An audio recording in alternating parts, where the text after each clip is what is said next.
Have you been working on the grain at all yet? Yeah, I have. Well, what are we seeing here? What we're seeing here is that the film grain holds up the way that it should.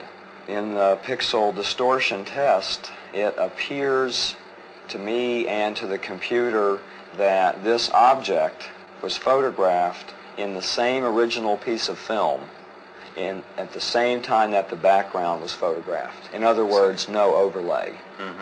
I would say these pictures are genuine. Extrapolating from Meier's accounts, Dilatoso programs the computer to duplicate the lights Meier observed on the craft.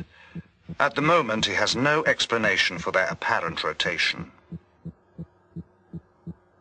Mary, any calls? Yes, Steve called. He's at home, and you're to call CRQ? CRQ. Okay. Call Steve. Tell him I'll get back to him in about an hour. I'll take care of this now. Okay. Hey, Lee, look what I got here. Stevens has more news. We got a report back from Shellman. Sound analysis. He had sent the sound tapes Meier took of the craft to Robin Shellman, specialist in sound identification. He found some things we didn't hear on there. Such as? Well, he picked up, besides the basic sound, he picked up a small dog barking. Of course, we could hear him. He picked up a European police siren. We never heard that. He picked up a crow cawing. Wait a minute. How in the hell does he pick all this stuff up? How does he determine the sound? They've got a sound bank back there that they match sounds in. They can identify known sounds. Okay, on this sound bank of his, anything there to match it? He said he can't match the basic sound. He can match all of the other sounds on the tape, but he can't match the sound of the object itself, the emitted sound. Now look at this. He's concluded up to this point that the machine must have been built for a specialized application. Recognizing the sounds from such a machine may be difficult. Also, later, Shellman will theorize from the sounds what those specialized applications might be. About 4 hertz. Picked an area here that, next, Stevens takes the metal fragments to be examined under the electronic spectrometer to determine their components. Typical-looking area in the sample. Preliminary examination of the metal has been done in Switzerland.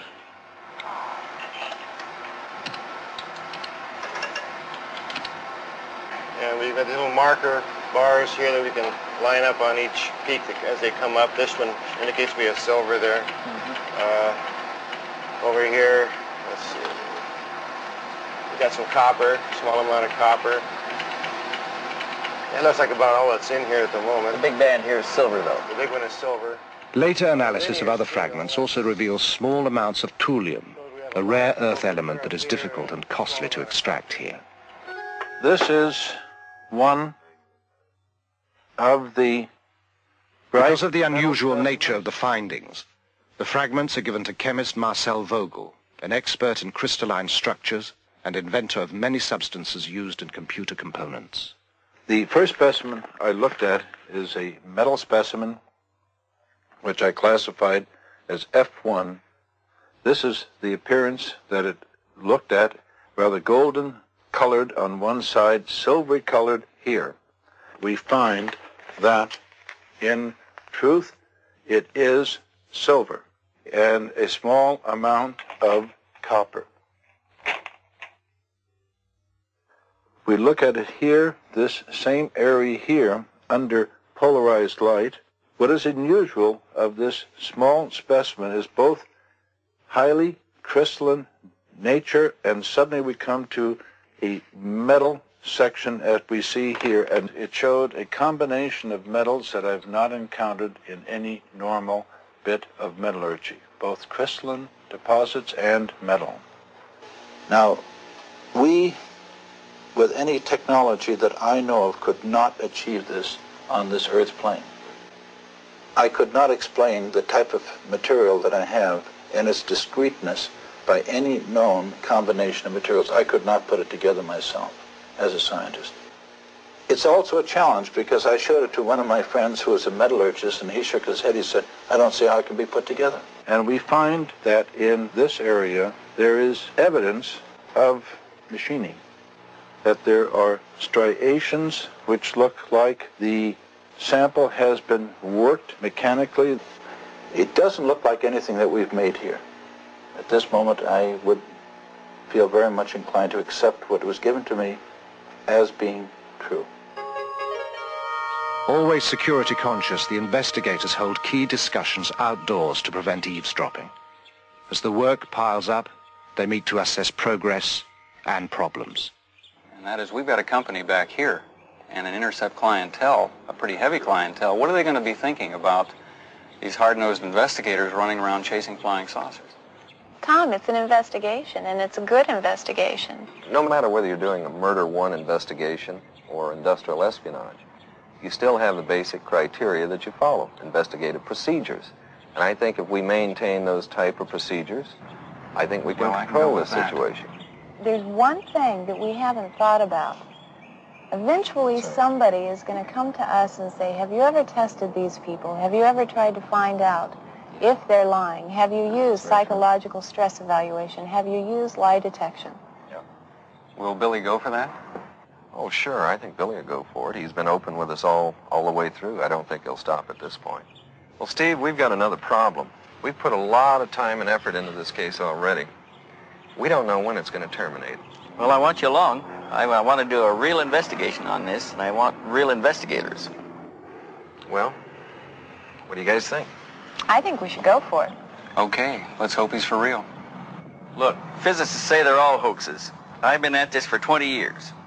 If this is a hoax, there are no real cases. The decision made, the team presses on. Computer analyst Jim Delatoso has some new findings to show Welsh. Let's go back and look at this picture again and get some information about the edges. I've discovered this interesting program for measuring the edges of things and comparing it to all the other edges in the pictures. Based on the relationship of those edges? The width of the edges and the properties in the edges. So we're stretching the data in the edges so we can count how many pixels wide it is. And it's very interesting what happens when you stretch them out, because it becomes very clear. Pixels, these little squares, like building blocks, and pretty easy to count. 6, 7.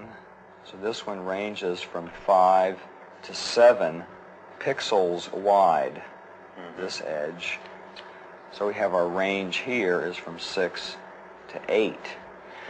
Now what this tells us in looking at all of the edges on the object is, first of all, that it's not a flat piece of plywood hung in the air, or it's not a paste-up that was done. It actually has shape to it.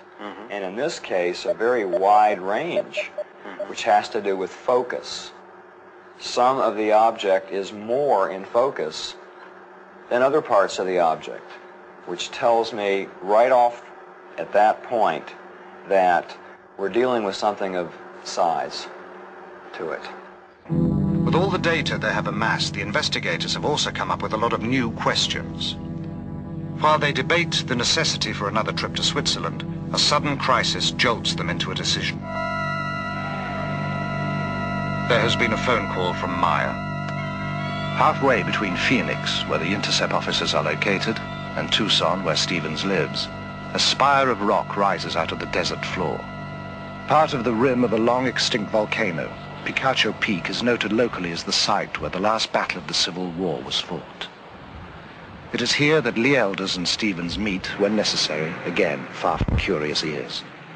This time, Elders brings a disturbing message, one that will add a new urgency to their work. Hey, Lee, what's up? Hey, Steve, how are you? Good. What's going on? Oh, God, we've got some problems. Problems? Yeah, I just talked to Billy today, and someone tried to kidnap his daughter. What? Nina? Nina, right. God. Billy got there in time. It was 2 men. They were in a car. They used a knife. They tried to force her into the car. What about Nina? She all right? She's fine. No problems. He fired at one of them, and they escaped. No, they haven't identified any of them yet. The police are working on it, as I understand it. This happens to people. We've had it happen before. Other cases. We're going to set up some security measures over there. Get a trail on these people. I agree. We got to do something to take the energy out of this. Yeah, we do. We're going to go back. You want to go? When can we go? Very soon.